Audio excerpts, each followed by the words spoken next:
John, how come you always wrap your T string around your... I like to get locked in. I like to get locked in for the show. I want everything to just be in its right place. You never like to go, do a little dunkaroo? That's chaos, what's happening right there. I want everything to be tight and ordered for Polite Fight. Here we are, our first Better Call Saul Polite Fight, Season 2. I am your editor-in-chief, John Teti, and I'm joined by senior video producer, Gus Spelman. I do want to note that we're not incorporating reader comments, not because we don't love reader comments. It's a great part of the show. Just for these first two episodes. Just for these first two episodes of the season, because Gus right now actually is in Japan, so we had to tape these in advance. And the first episode of the season is entitled Switch, and we're going to get to that switch. But first, you had an interesting observation about the colors in this opening episode. Yeah, I think that overall in this episode, the color palette seems a little more saturated than we were used to seeing last season. Last season, I think we had a lot of muted light tones, and this time everything pops off the screen a little bit more. And, you know, it's hard to read meaning into something like that, but I think that especially if you compare this with the black and white that we get from the present scenes at the beginning of both seasons, you can sort of see like a gradation between like in the present, everything is black and white, very dull. There's literally no excitement in his life. Last season, he's dipping into the exciting things that we know he'll eventually be involved in. So I think these colors are sort of forecasting that transition for us a little bit. They do seem to just pop more, and when I noticed them the most is when Jimmy was in the pool, these pool shots. And another thing I noticed about these pool shots, it looks like Jimmy is in a path. The path leads off screen. You can't tell where it leads.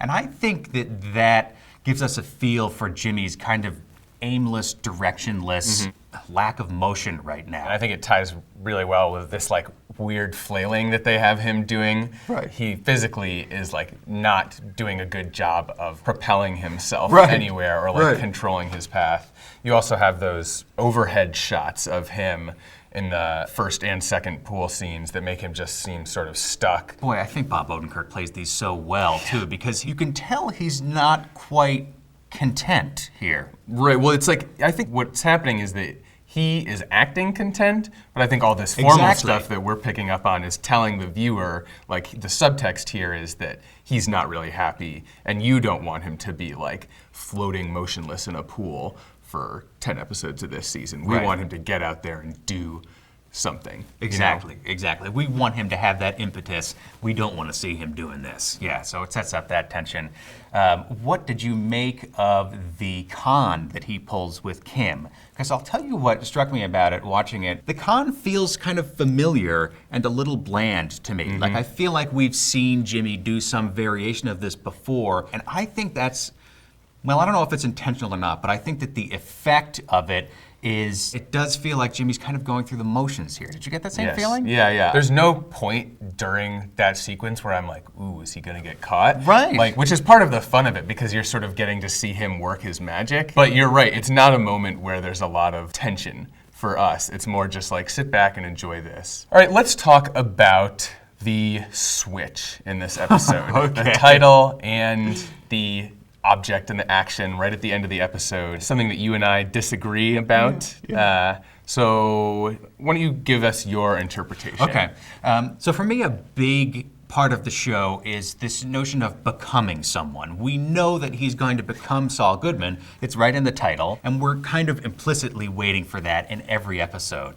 And I think at the beginning of this episode, you see Jimmy kind of switching himself off. He's decided to just check out from life. And I think he realizes that doesn't work, as exemplified by the switch. He turns this switch off, he peels the tape, turns the switch off, and nothing happens. And I think it mirrors the way that he sort of tries to switch his life off, and he finds, oh, you can't really do that. So I think that that is a great sort of interpretation. Here comes the but. But I think that there's more to it here. I think that they're giving us something plot-based.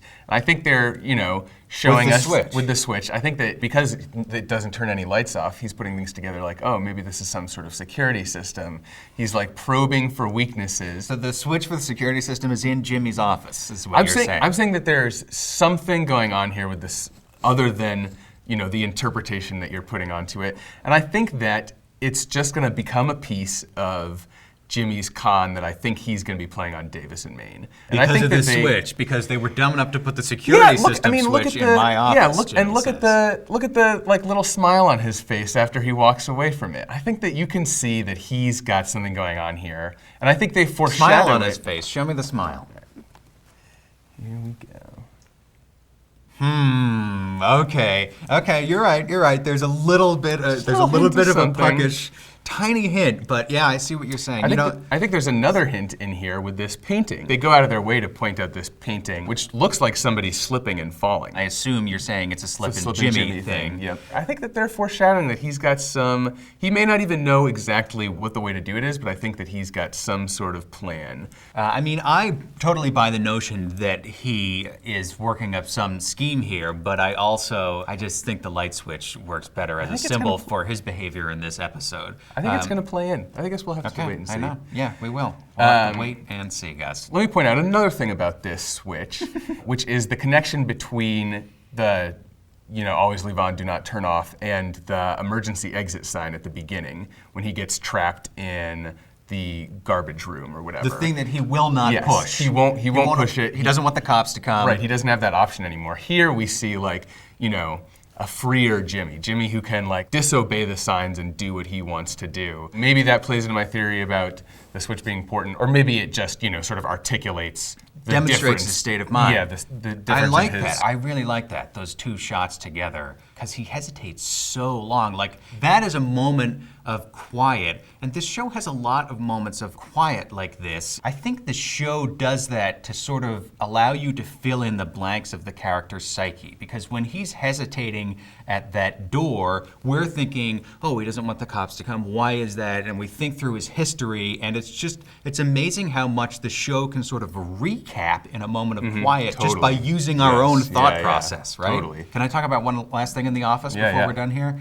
Which is the Coca-Cola desk. The Coca-Cola desk has been mentioned briefly before on the show. He says he wants a Coca-Cola desk for his new office. And I draw attention to it because I think this is an important motif that comes up throughout Better Call Saul, which is something I call the trappings of success.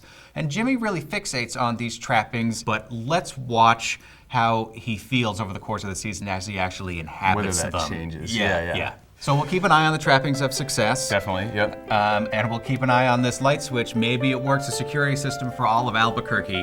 Who knows? And I'm excited to talk about the show. Mike is going to be breaking into this office.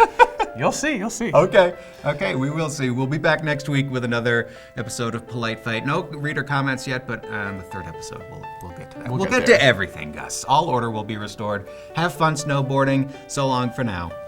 I'm only snowboarding for 2 of the days that I'm there. Okay.